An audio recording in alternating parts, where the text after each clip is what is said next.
crazy numbers. Diamond gets probably more than me. But And you're where's still this great. streaming? You're still great. We love you.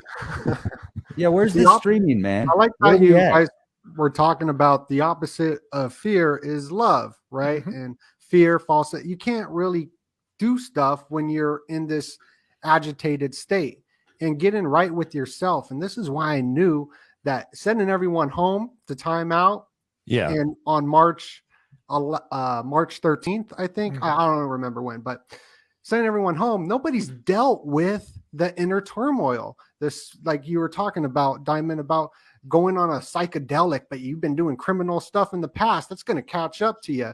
And so you're sending people home.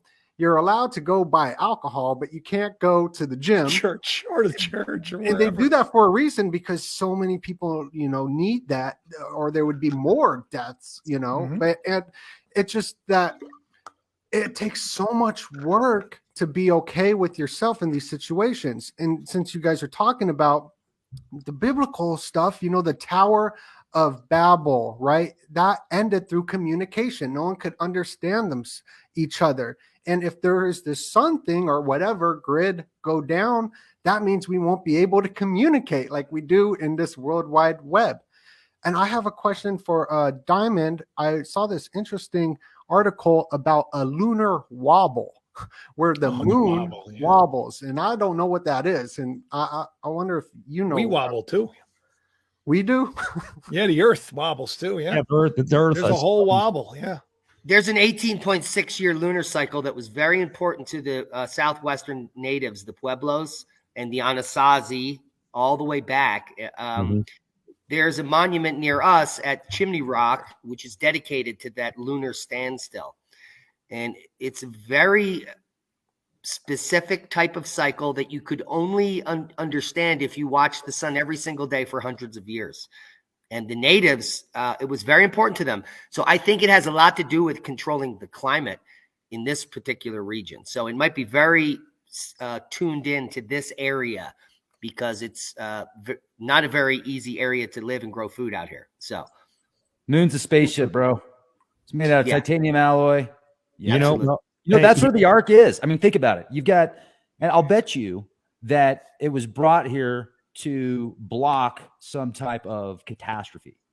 And the Anunnaki, somebody brought up the Anunnaki. What if the Anunnaki were actually like, or the ones that are talked about? I'm thinking about this. Why are they writing on clay tablets? Why that are going to break? And why are they, coming here from another planet to harvest gold? I mean, wouldn't they find much better places to harvest gold? So I totally believe in extraterrestrials and higher level beings and angelic beings, and 100%, no question. Yet I think a lot of these tablets are actually describing tribal kind of stuff. And imagine you're, 5'7" even, like you're considered tall in your tribe. And then these people come over that have totally different colored skin. They've got certain gear on where they look like they're almost robots or something. They're 7.5 feet tall. They got long hair. They got different technologies that, are pretty advanced, but not like intergalactic space travel. And what's interesting is if you look at some of these older king lists, like the ones that I really like are the ones from Oarnes, where it's this merman that comes out of the freaking water, and there's these 10 kings that rule for 432,000 years. And this stuff way older than the biblical texts in Hebrew and Greek. And they actually copied their information from the Babylonians. So you've got the Assyrians, which predate the Hebrews, and then you got the Sumerians before then in the Babylonian times. Imagine how you're going to retranslate things. And then these major cataclysms happen. They take people back to their caves. They have no technologies. They come out and they've got bits and pieces of information. They're trying to put back all these pieces and such. So the crossing, like you can go to Oxford. Most of the stuff that I've read on Nibiru and Anunnaki and Planet X, well, not Planet X, but Nibiru and Anunnaki is through Oxford University and other tablets and translations outside of Zecharia Sitchin. I've only read half of one of his books. I will read more of his stuff, but I want to read all the other stuff first so I can say that I've gone to other avenues, because people like to use Zecharia Sitchin as a scapegoat on a lot of things. But I don't necessarily believe that these Anunnaki that are referred to in these tablets were space travelers. They could have been. They could have been at one point, but there's too many holes in the theory, right? Like the gold and the the genetics. Like, why are you going to modify people to harvest gold for you? You live on another planet, or maybe it's this planet. Maybe they live on the other side of the planet. And the people that are writing this information down think that the Earth is flat, and there's like this line right in the middle. And once they get out of this other line, it's another world, it's another planet, because the people there are taller and they have different technologies and they live different. Well, it's not much different than us trying to mine a comet, right? It's a comet, yeah. I mean, you can't limit man's mind, their greed, and just just how awful we can be. So, if we're out there and right now building plans to try to mine these comets, I'm sure somebody with far more advanced technologies that can build pyramids and all that crap, probably has the same need too. And according to those scriptures, that gold only exists in a few places. Those ancient scriptures, it only exists on Earth and in the asteroid belt. Right? The hammered bracelet to the Anunnaki. The hammered bracelet, as they described that. Now, so to me, that's where you had that original impact from on Earth when it was Tiamat, if you're going by the Sumerian text, and half of it is what we live on right now.